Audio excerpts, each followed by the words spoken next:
एक आदमी बहुत ही बूढ़ा हो चुका था। वो अपने बेटे, बहू और पोते के साथ इनके घर पर रहता था। अब वो उम्र के इस हद में पहुंच चुका था कि इसकी बिनाई कमज़ोर हो गई थी। इसके हाथ अब कप कपाने लगे थे और इसके कदम डगमगाने लगे थे। खानदान के तमाम लोग रात को इकट्ठा खाना खाते थे, लेकिन अब इस बूढ़े आदमी की कमज़ोर बिनाई और कपकपाते हाथों की वजह से खाना खाना भी इसके लिए एक मुश्किल काम हो गया था। अक्सर चावल के दाने इसके चम्मच से फिसलकर ज़मीन पर गिर जाया करते थे। जब कभी वो दूध या पानी का गिलास पकड़ता तो वो छलक कर मेज़ पोश पर गिर जाता था। इसके बेटे और बहू को ये गंदगी बहुत नागवार गुजरती थी। इस बूढ़े आदमी के बेटे ने अपनी बीवी से कहा कि अब मुझे बाबा के लिए कुछ करना पड़ेगा, क्योंकि मैं खाने की मेज़ पर शोर और गंदगी से तंग आ गया हूँ। आखिरकार उन्होंने बहुत सोच विचार के बाद बाबा के लिए एक अलग छोटी मेज़ घर के एक कोने में डाल दी। अब तमाम लोग इकट्ठे मेज़ पर खाना खाते और बाबा अकेले इस मेज़ पर बैठकर खाना खाते थे।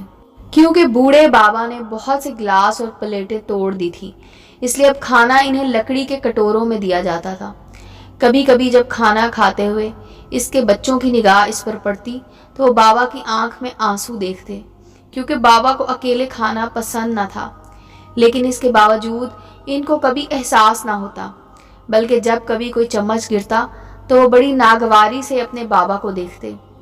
बाबा का 4 साला पोता खामोशी से ये सब देखता रहता था।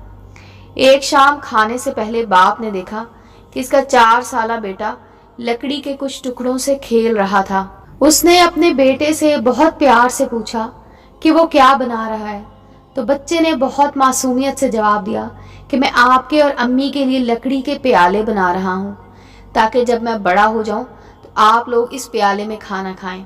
इस बच्चे ने मुस्कुरा कर ये सब कहा और फिर से अपने काम में मसरूफ़ हो गया। इस बच्चे के इन मासूम लफ्ज़ों ने इसके माँ बाप को हैरत और शर्मिंदगी में डाल दिया। इनकी आंखों से आंसू बहने लगे, क्योंकि इन्हें एहसास हो गया था कि उन्होंने कितनी बड़ी गलती की है। उन्होंने मुंह से कुछ न कहा, क्योंकि वो जान चुके थे कि अब इन्हें क्या करना है। इस शाम बाबा के बेटे ने बाबा का हाथ पकड़ा और इन्हें वापस इसी मेज़ पर ले आया। इसके बाद हर दिन बाबा ने अपने बच्चों के साथ बैठकर खाना खाया, और फिर जब भी कभी बाबा के हाथ से चम्मच गिरा या पानी छलका तो उन्होंने नागवारी से बाबा को नहीं देखा, बल्कि बहुत प्यार और एहतराम से इनकी तरफ देखा। बच्चे बहुत हसास होते हैं। वो जो देखते हैं और जो सुनते हैं इसी को सही समझकर इस पर अमल करते हैं। अगर वो अपने वालिदैन को दूसरों के साथ नरमी और इज्जत से पेश आता देखेंगे तो वो खुद भी यही रवैया अपने बड़ों और छोटों के साथ अपनाते हैं, और अगर वो अपने वालिदैन को दूसरों के साथ बदतमीज़ी से पेश आता देखते हैं तो वो वैसा ही रवैया इनका भी होता है। समझदार वालिदैन ये बात अच्छी तरह समझते हैं कि आज जैसे वो अपनी बच्चे की परवरिश करेंगे, कल को इसी परवरिश की झलक इन्हें अपनी औलाद में नज़र आएगी। इसलिए वो खुद भी इस गुनाह से बचते हैं और अपने बच्चों को भी यही तरगीब देते हैं। उम्मीद है दोस्तों स्टोरी अच्छी लगी होगी। चैनल को लाइक और सब्सक्राइब करें और बेल आइकॉन का बटन दबाना मत भूलें, ताकि हर नए आने वाली स्टोरी का नोटिफिकेशन आपको मिल सके। मिलते हैं अगली स्टोरी के साथ।